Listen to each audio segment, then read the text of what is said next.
Hey there, folks. This is Misadventure, here for the 5th developer diary for my Imperator Rome overhaul mod project, Hegemony. Since the 4th dev diary, I've worked on 3 more regions. I made some start position changes. The regions being Photosis over west of Viatia, Messinia to the west of Laconia, and the western half of Lacedaemon, actually, and Velea, which is north of Messinia, and it's also where the nation Elis can be found.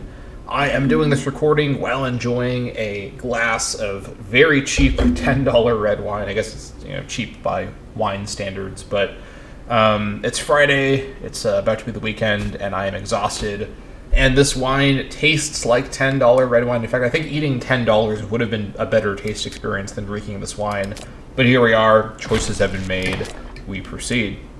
Right, so first things first, let me talk about the change I've made to the Aegina tag. I've changed my mind on having this non-historical Aegina start in their refugee status. Instead, I'm going to have them start in their historically accurate pre-sacking situation, as recommended by a couple of comments on the 4th dev diary. I actually agree with what the comment said and think this is a more interesting idea, because with scripts and events and missions, you can still have the refugee state be formed over here in the territory that's now directly held by Lacedaemon, and they'll just give it up for the Aeginian refugees when the time comes, if they want to. Playing as Lacedaemon, you can obviously make that decision. There might be some other options. But playing as Aegina, there's now an interesting extra part to this, because if you historically side with the Peloponnesians, you get sacked right away in the war, and then you get resettled and you become this revenge-oriented refugee state. That can still happen. Or as Aegina, you can actually go for an interesting alternative approach, where you basically join the Delian League and do this alt history thing, where you basically try to become a vassal, death or dishonor style to Athenae, and survive that way. And you could actually do some interesting double agent subterfuge in the Delian League as a sort of, what's the word? Kind of a, sort of not by your preference, but sort of a under duress. That's the word, under duress. You're kind of in the Delian League under duress. So some interesting possible missions and mission trees you could do with Aegina with that scenario. So that is one change I've made here with the Aegina tag. So they're going to start on their island and be in extreme danger from the Delians right away. So bit of a change there. Now, as for the new regions I worked on, we've got the Messinia region down here and its historic borders. I've added this territory back over to Messinia because it's all held by Lacedaemon anyways. Then north of them is the Velea region up here, and then north of that is the large and kind of sprawling Photosis region. I'll get to them at the end because there's a lot to go over with this gigantic borderland region. But starting off down here in Messinia, this is all directly held by Lacedaemon.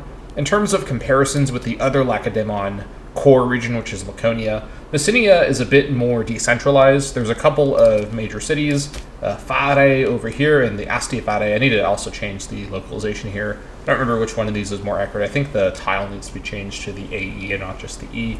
I'll do that later. We've got the province of Messinia with the city of Messini up here in the middle. Coming down this direction, we've got the Asti Asine with the city of Asine, the nearby Asti Methlone with the city of Methlone, and then the very large Asti Pylos with the city of Pylos.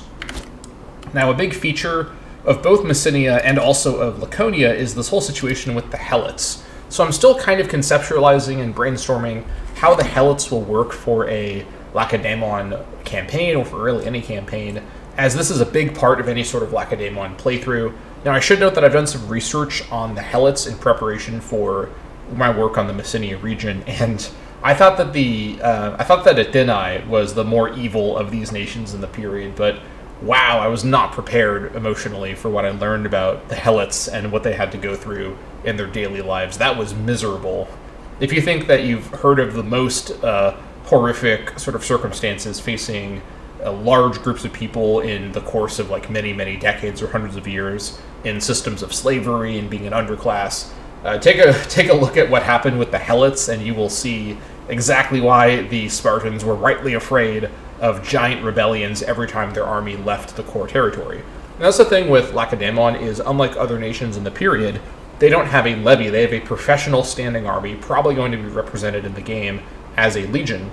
And if their legion was away from Messinia and Laconia for too long, there was a danger of all of those helots. There were more helots than there were actual ethnic Lacedaemonians and Spartans. Those helots rebelling, and the interesting nuance here, because with any other AI or any other tag in this mod, your levy army is also your agricultural force. And so the idea with the way the seasonal war is going to work is having your army be raised in spring and summer, totally fine. That's the war season, everything's cool. If your army is raised in the autumn or the winter, especially the autumn, that's when you're supposed to be harvesting all your food. And if your army isn't there to do all your agricultural work, you're not going to have any food, or you're not going to have very much food, because what's left is basically, men that weren't able to be levied, or, women, children, and slaves. So for a lot of these nations, having their army be raised and on campaign in the fall or winter is kind of an emergency thing only, because your nation starts to run out of food and there's stability problems. So the seasonal warfare mechanic in this mod is supposed to basically lead to warfare in the spring and summer, and then kind of a recovery period in the autumn and winter when no one's going to really have their armies up and about. The exception to this is Lacedaemon, who has a professional army, one of the only nations in this period that had such a thing, because all of their agricultural work was done by helots. If you remember the scene in 300 where the Spartans brag about, Spartans, what is your profession? Whoa! All that stuff. What they're not mentioning is, Spartans, what is your profession? Being a soldier, because we have a giant slave class that does all of our agricultural work for us, with the opposite of a silver lining, with the downside of if our army is away for too long, all of our agricultural workers rebel because we treat them like subhumans, and now our state collapses. Oops. So definitely a cool idea in principle to have a professional army, but what the Spartans are doing to maintain that isn't necessarily the most advisable thing for their state's stability.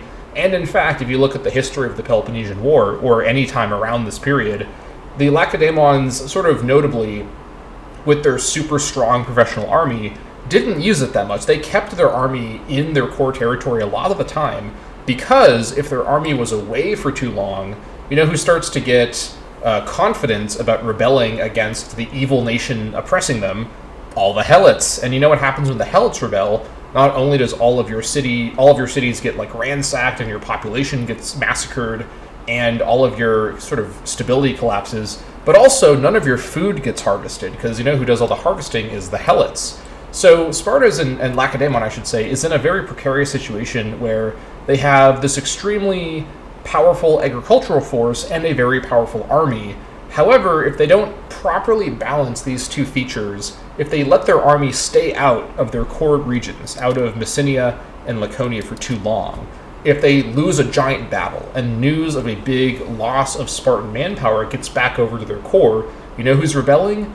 All those helots. And when the helots rebel, it's not just a normal rebellion, it's all of their farming manpower that's rebelling. And so Sparta starts to have food problems if their helots rebel, on top of the other reasons rebellions are not good for your state. So Lacedaemon has quite an interesting internal situation going on, where while they don't have to deal with the seasonal warfare of other nations, they basically have constant, permanent anxiety of letting their army leave their core for too long, or else those helots are going to rebel. And this is going to give the Lacedaemon player a really interesting kind of, almost like a gamble experience, where if you send your extremely strong, game-changing army away for too long, your state might collapse. And so you have to keep your power level close to your core. You cannot let your army get too far away. And if you look at the history of the Peloponnesian War, it's constantly filled with the Lacedaemon army running back and forth from their core over and over in order to kind of prevent helot rebellions from destroying their nation. So definitely a pretty interesting way for a campaign in this mod to go, where you have the strongest army in the war, but you sort of can't use it fully, which is pretty interesting, I think. So ultimately, that's kind of the way that I'm approaching this issue of the Lacedaemon army. And I'll continue to make some changes and continue brainstorming. And I'm looking for feedback as well in the comments on how to further sort of gamify the system and make it an interesting and fun way to play a really sort of unique campaign experience. So having said that, in terms of the region, I already sort of went through how Messenia is organized. Let's go ahead and go north and talk about Velea. So Velea is split between two nations, Elis and Lepreon. Leprechaun's probably going to be a vassal or a march of Elis. Based on my research, Leprechaun, or also called by the name of its province, Triphylia, was essentially an area of Elis's territory, but it was a bit more autonomous, so I gave it its own tag. But Elis is really running the show up here. Elis is one of those stronger sort of secondary powers in the Peloponnesian League, sort of on a similar level to Corinthos or Thebe, probably more similar to Thebe. I think Corinthos is the second strongest after Lacedaemon, but Elis is kind of in that conversation. They have a lot of territory. They control some powerful cities, and also they control the tag of Leprechaun, for what that's worth, which has its own capital at Leprechaun, a pretty good city over here in the Triphylia province, obviously. But up here in the northern part of the region, we've got the capital at Elis itself in the Asti Elis province. Their port city of Kyllene in the Asti Kyllene. Going further in, you've got the major cultural center of Olympia, where the Olympic Games were held every 4 years, so very culturally and religiously significant to the pan-Hellenic world. And the small but, still nice Asti Pisa with the city of Pisa as well. So that's the situation with Elis. I think that Elis's kind of unique flavor is going to be navigating their cultural and religious power within the Peloponnesian League to become a pretty obvious sort of rival, sort of an internal Peloponnesian League rival to Lacedaemon, who can supplant them, especially if, for what it's worth, Lacedaemon starts to have recurring problems with their Helot rebellions. Incidentally, you know who can actually sort of cause Helot rebellions or do different actions to kind of encourage or foster Helot rebellions is both the Delian nations like Athenae, which is something that happened in real history. In the 420s, Athenae actually tried to cause basically another Messenian war from the Helot rebellions with a landing they did at Pylos. It's a whole interesting story in Thucydides, but other nations that are in the Peloponnesian League and their goal to kind of, or in their kind of pursuit of overtaking Lacedaemon as the hegemon can actually do some sort of subterfuge and sort of cause Helot rebellions as well. Now, what I envision is a system where, like espionage systems and other strategy games, if Lacedaemon catches you and you're one of their allies inciting Helot rebellions, you're getting killed. Like, you will be declared war upon by the entire Peloponnesian League, and you're not necessarily getting an entry into the Delian League if that happens. So you may be rolling the dice if you start to mess around with the Helots, but it's an interesting part of the history because before the Peloponnesian War, something that happened, I think, after the Third Messenian War, which is before the Peloponnesian War, maybe it was the second, I don't remember which one this was, but basically, Lacedaemon, one of its early moments of being a rival of Athenae before the war starts, is they have a Helot rebellion, and as they're wrapping it up and they're suppressing the rebellion, Athenae's army shows up, because Athenae sent their army to help them suppress the rebellion, and Lacedaemon basically told the Athenian army to leave, and it was like kind of a big scandal. But this was basically normal. All the Greek states would send armies to help Lacedaemon fight their own Helots. So I'm not kidding when I say the Helot rebellions and the Helot management is a big part of a Lacedaemon campaign in this mod. It is a central feature of this society to have constant, overwhelming existential anxiety about your brutally mistreated slave population going into rebellion against you. And now that they're at war with these other Greek nations that have a history of knowing about these rebellions, you betcha that there's going to be options for nations like Athenae or other Delian nations, or even Argos as a non-aligned nation, to perhaps incite Helot rebellions and sort of interact with the Helot system in a way to further weaken Lacedaemon and further debilitate their military. So some interesting stuff there for sure in the Peloponnese. Now let's talk about the Photosis region up here in the sort of northwest of the southern parts of the Greek map. Photosis is kind of a catch-all region that includes a lot of different areas that aren't necessarily super related, but all sort of fit within the Photosis naming. It's also a pretty hard word to say, even putting aside the fact that I'm drinking this wine. But in the Photosis region, we've got a couple of tags. First of all, we have an appearance by Athenae directly. They control this area over here, the Asti Naupactos, and obviously the city of Naupactos. Forgot to put a fort on Naupactos. I will fix that between episodes, but Naupactos is noted in Thucydides as a major port in the west of the Western Oceans for the war. And I think it makes sense, given what's said about Naupactos, that Athenae directly controls it and has direct access to managing the sort of fort and port infrastructure of Naupactos in the war. So this is where the Western Delian navies, including the navies of the powerful naval Delian nation Koikaira, can be located. I think Guadalajara has the third strongest navy after Atenae and then Corinthos. And speaking of Corinthos, Naupactus is in a very strong location to blockade the entire Gulf and keep Corinthos' navy stuck in here. However, this is a double-edged sword, because if Atenae and Guadalajara and the other Delian naval powers don't properly maintain this Naupactus-based blockade, Corinthos is in a strong position to break out or even to blockade Naupactus, or to do a naval invasion, or to support a land invasion over the crossing from, I think this is Achaia. But whatever the case, in order to... So the Atenae player has to make a lot of decisions about how to approach Naupactus. Do they maintain Naupactus? Do they kind of cut their losses and leave Naupactus to be inevitably invaded by Corinthos and lost?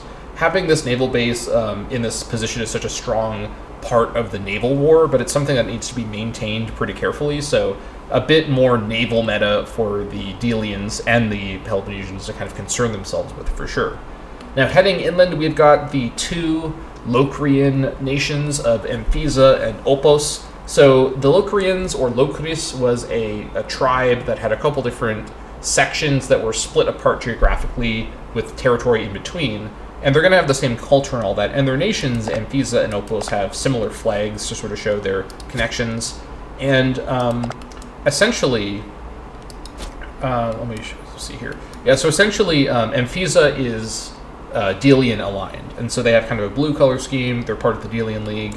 Opos is Peloponnesian aligned. They have more of a red color scheme, as a result, sort of a pink color. These are both pretty small and weak nations, but they are aligned on opposite sides. So playing as one or the other inevitably results in a battle to destroy the other one and sort of consume their population into a united sort of Locrian state. So that's a pretty fun little goal for these two nations. Going north, we've got the sort of frontier nation of Lamia. Lamia starts the entire war off unaligned and neutral, sort of like Argos. Unlike Argos, Lamia is really far away from everything important, so Lamia is a bit less sort of noted by anybody. Playing as Lamia, you can basically act as a swing neutral force with a, sizable army and navy up in your corner to basically join in on either the Delians, with your nearest Delian connection being the tribe or the nation of Oreos, or to join the Peloponnesians through Opos, or, as I'll say in a minute, Elatea and Delphi. So the choice is yours, or you can sort of stay neutral. You're also kind of in the middle of what is in the north going to be a lot of Macedonian territory and the Greek areas. And Macedon, I believe, was Peloponnesian aligned. I need to double check that, but I'm pretty sure Macedon was either neutral or sort of Peloponnesian leaning. Macedon wasn't very closely involved in this war, but I need to do some more research before I say that confidently. I just remember that they weren't a major player in the way they might have been later on. This is before, Alexander the Great and everything. This is, I think about 100 years before, maybe about 50 years before. Basically, Macedon is a rising power in the north, but they're not at the level of power they will get to under Alexander, obviously, or even Philip II before him. But whatever the case, that's the situation with Lamia up here. And also, Lamia's got two provinces, the Asti Echinos, with what should be the city of Echinos. I forgot to add a city there. And the province of Malis. Also, I should note, by the way, that over here we've got the Asti Amphisa, which is where Amphisa is located, and the Dictia Locrida. And then over here we've got the Anatolia Locrida, so obviously western and eastern Locrida, respectively, with the capital of this province. It should be at Kinos. I haven't adjusted this yet. And the Asti Opos, which is where the capital of the Opos nation is. And then lastly, we've got the kind of interesting situation with Elatea and Delphi. I've given these two nations the same color scheme for essentially to sort of illustrate, sort of like with Boeotians, the connection of the two nations.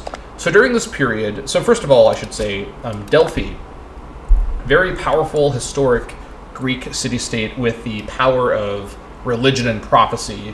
One of the most important religious features of Greek culture was the Pythia, who was an oracle of Apollo, historically and traditionally located in Delphi.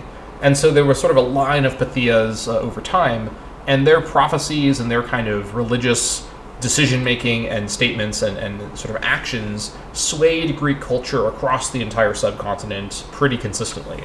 So the Pythia is a very powerful part of Greek culture, but historically Delphi has sort of maintained an aloofness from Greek internal politics and been pretty neutral in different matters in order to maintain their prestige as a sort of a neutral bystander and kind of above the fold of influence from any one nation. However, over the centuries since the Bronze Age, Delphi had been in decline to the point where north of them, the Phocians of the province of Phocis, with their capital at Elatea, kind of assumed a level of power over the Delphians. And so at this stage, what's going to be happening in the start of the mod is that Delphi is sort of like a client state or a vassal of Elatea, something like that. I don't know exactly what yet, but the two nations are really connected. Now, what's interesting is that Elatea is not that much stronger than Delphi, but Delphi's influence is so diminished that they are dominated by a fairly small state, not even bordering them. And if you're playing as Elatea, you're going to have a really interesting campaign sort of custom mission tree where, and I should say as well, Elatea is Peloponnesian League, which means that Delphi is also Peloponnesian League, although as I'll explain in a minute, Delphi is not in it with a lot of enthusiasm. But Elatea is Peloponnesian League aligned, like Opos and the Boeotian League near them, and they're on the border with the Delian League aligned Amphisa. But Elatea and their mission tree is going to be about managing the role of Delphi in Elatea's own state. So trying to kind of incorporate and sort of exploit the prestige of Delphi without committing sacrilege in the eyes of the Greeks. So that could be pretty interesting. Delphi, though, has an even more interesting mission tree where they need to either sort of renegotiate their relationship with Elatea for the benefit of both parties, or try to break free and reestablish themselves as a major player in the Greek world, and going beyond what Delphi did historically. I'm envisioning a mission tree for Delphi that sees them basically, and you can see obviously their province center is called Parnassos, which is the name of the mountain, but whatever the case, the Delphi mission tree, this alt history Delphi, could be about basically becoming a bit of a sort of a Machiavellian nation and using the power of the Pythia and the power of prophecy that the Pythia definitely is making from Apollo and not being invented by the leader of the city-state to basically interfere with the war and the Greek world to your benefit. And through subterfuge, manipulation, and influence, you diplomatically become this powerful shadow theocracy from the seat of the Pythia at Delphi, and you can eventually, join in with the Peloponnesian League or the Delian League and make religious proclamations to influence the positioning of the Greeks, influence their decision-making. For example, imagine playing as Delphi and you're in the Peloponnesian League, you're trying to establish hegemony over the league, and Lacedaemon is weakened. You can have the Pythia, the Pythia can, by coincidence, make a declaration, which you just decide to say is what she has said, because she is sort of secluded from normal people to see her. You basically say, hey, by coincidence, the Pythia has said that all the Helots must be freed. Suddenly, the entire Lacedaemon state collapses, and look who is rising up to take their place as hegemon of the league. What a surprise, it's Delphi, right? Or you could join the Delian League. You could say, the Pythia has declared that the treasury of the league must be returned to Delos, it was taken from Delos to Athenae before the war started, but the Delian League was initially named that because the treasure is on Delos. Suddenly, Athenae loses control of the league's treasury, but they can't do anything because it's the Pythia saying it, right? Allegedly. So there's a lot of really interesting ways I can envision an alt history, theocratic, shadow, nation-state, Delphi theocracy playthrough going, where you can basically play this really fun, kind of complicated, diplomatic, religious game from this position of seeming weakness, but that requires first breaking free of Phocian influence from Elatea. So a Delphi playthrough could be really fun. I don't think I've ever seen one of these strategy games really capture the vibe of Delphi quite right. And even just in basic Imperator Rome, it's just not really, there's nothing really there that interesting about Delphi. So I'm really, really excited to sort of start conceptualizing the mission trees and the different options for Delphi. Honestly, I'm really excited about all the different mission trees. I think I've said this before, but my plan is for every nation on this map, because it will be a fairly small map by Imperator Rome map standards, to have its own custom heritage and at least a custom mission tree, if not several different custom generic mission trees that they draw from. For example, I think it's fair if all the Boeotian nation states have maybe a shared Boeotian League mission tree, but maybe Thebe and Tegea, the stronger ones, Tanagra or Platea, I mixed the two together, Tegea. Tanagra and Platea have, and Thebe have custom mission trees because of their greater sort of unique situation in the league, but the other league members may share kind of like the same sort of generic Boeotian League mission tree. So you sort of get what I mean. But definitely pretty excited to continue exploring these ideas. I'm very interested to hear your feedback. I'm very curious to get feedback, especially on mission tree ideas or different ways you can see these different nations having different alt history directions they can go in. The sort of Delphi theocracy idea is such an obvious one for a nation like that, but I'd love to hear, especially if you know about the history, I'd love to hear more concepts, more ideas for different ways these different nations that I mentioned in this video and before could go to sort of have campaigns of these nations have a lot of really cool, unique flavor and really cool, unique directions it could go. So just super, super excited about how this is going.